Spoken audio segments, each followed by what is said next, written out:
Il-karozzi f'Malta komplew jiżdiedu. Skont ċifri tal-Uffiċċju Nazzjonali tal-Istatistika jirriżulta li sal-aħħar ta' Settembru kien hawn ftit inqas minn 370,000 vettura liċenzjata, kważi 4% iktar mill-istess perjodu s-sena li għaddiet. Minn dawn 78.5% kienu karozzi tal-passiġġieri, 13.5% kienu vetturi kummerċjali u ftit inqas minn 7% kienu muturi.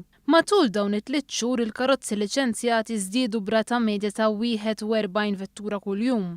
Il-liċenzji l-ġodda maħruġa matul dan il-perjodu telgħu għal iktar minn 6,500 vettura, minnhom inħarġu kważi 900 liċenzja tal-muturi, filwaqt li 74% kienu għal karozzi tal-passiġġieri. Medja ta' 71 vettura ġdida ġew illiċenzjati kuljum. Ftit iktar minn 6,500 vettura tneħħew mit-toroq li minnhom 40% tpoġġew mill-ġdid għall-bejgħ waqt li 30% minnhom ġew skrappjati.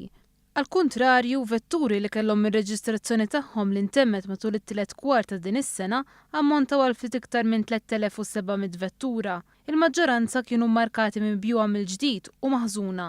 L-istatistika turi wkoll li sal-aħħar ta' Settembru aktar minn 60% tal-karozzi kienu jaħdmu bil-magni petrol waqt li dawk b'magna diesel u kważi l-40%.